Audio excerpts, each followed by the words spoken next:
Sir இந்த ஜியோ நம்பருக்கு வந்து ரீசெண்டா ரீசார்ஜ் பண்ணாம இருக்காங்க, அது இன்ஃபார்ம் பண்ணது நான் கால் பண்ணாங்க. நேம் வந்து ஆமா.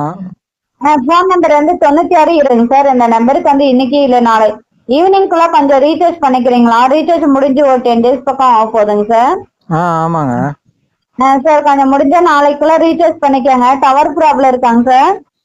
இப்ப பாருங்க, நீங்க பேசுறதுக்கு முன்னாடியே கட் ஆகி போச்சு. கட் ஆகி போச்சுங்களா? நானும் ஜியோல ஜேவா தான் மேடம் இருக்கேன். அப்படிங்களா? பஸ்ங்களையா? நீங்களே இருக்கிறீங்க, நீங்களே கட் ஆகி போச்சுன்னு சொல்லிட்டு இருக்கிறீங்களா? இல்ல அப்படின்னு எங்க இப்ப டவர் கொஞ்சம் இதாத மோசமா தான் இருக்குது. ஜியோ ஏர்டெல்ல கம்பேர் பண்ணக்கல. ஆமா, இது கொஞ்சம் மோசமா தான் இது. நம்மளுது ஈசி சிம் தான் இது. இன்னொரு சிம்மும் ஈசி சிம் இருக்குது. சரி, அதுல பிளான் இருக்கிறதுனால அப்புறம் இது போட்டுக்கலாம் அப்படின்னு விட்டு போடல. சரி கண்ணு, சரி. இது என்ன இப்ப எப்படி கிளியர் பண்ணுவாங்களா பண்ண மாட்டாங்களா இருக்கிற இடத்தெல்லாம்?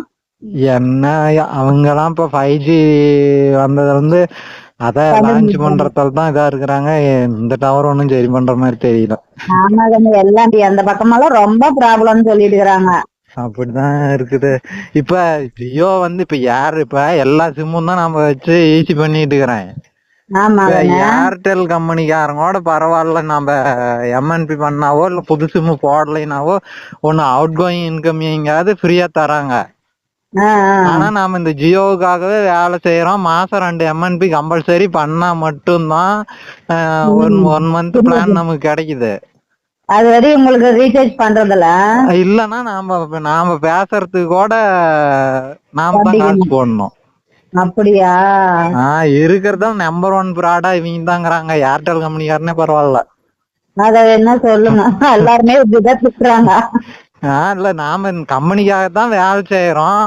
ஆமா, நம்ம ஃப்ரீயா ரீசார்ஜ் பண்ணி விடணும். ஆனா இப்ப இவங்க ஏர்டெல் எல்லாம் அப்படி டார்கெட் எல்லாம் கிடையாது. நீ எம்என்பி பண்ணி ஆகணும்.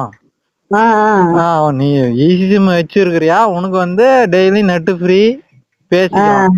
ரீசார்ஜ் பண்ணி விட்டுருவாங்க மாசம் ஆனா கரெக்டா. 2 மாசத்து பிளான் அவங்களே போட்டு விட்டுருவாங்க. அது பாட்டு ஆட்டோ ரிவல்ஸ் ஆயிட்டே இருக்கும். பரவாயில்ல. இவங்க வந்து அப்படி இல்ல, 2 எம்என்பி பண்ணியிருந்தா மட்டும்தான், அதுவும் 1 GB பிளான் போட்டு விடுவாங்க. எல்லாம் எங்களுக்கு அதுதான் 1 GB தான் போட்டு விடுறாங்க. இல்ல, நாம எம்என்பி எதுவும் பண்ணல அப்படின்னா நம்ம சொந்த காசுல தான் ரீசார்ஜ் பண்ணிக்கணும். பாத்தியா எவ்வளவு இது? நான் அதுக்கோசரமே எவ்வளவு, அதாவது எக்ஸ்ட்ரா எம்என்பி பண்ணக்குள்ள எக்ஸ்ட்ரா போடுவாங்களா? போட மாட்டாங்க. அதுவும் அது எம்என்பி கம்பெனி எல்லா கம்பெனிலையும் தான் வருது, இவங்க இல்ல. ஆமா, அது ஏர்டெல்ல பண்ணாலும் தான் கிடைக்குது, ஜியோல பண்ணாலும் தான் கிடைக்குது. ஆமா ஆமா. நாம இப்போ என்ன இவங்களுக்காக மாசம் 10-15 ரீசார்ஜ் ஓடுது, சிம் சேல்ஸ் பண்றோம், ஒரு பேசுற பிளான் கூட தரமாட்டேன் அப்படி நீ ரீசார்ஜ் தான் பண்ணணும்னா அது யாரால ஆகும்? அப்புறம் அதனாலதான் எம்என்பி ஏதாவது வந்தா மட்டும், அப்ப அதுவுமே வந்து ஏர்டெல் கம்பெனியில வந்து எந்த சிம்ல நெட் இருந்தாலும் அவன்கிட்ட எம்என்பி பண்ண முடியும். ஜியோவில் அப்படி இல்ல, ஜியோவில் நெட் இருந்தா மட்டும்தான் அந்த ஆப்புக்குள்ளே லாகின் ஆகும். பாத்தியா எவ்வளவு இது பண்ணி வச்சிருக்காங்க. அப்புறம் அதனால நான் ஏதாவது எம்என்பி வந்தா மட்டும்தான் அந்த ஜியோவுக்கு வேற வழி இல்லாத காசு போடுவேன். சரி கண்ணு, சரிப்பா.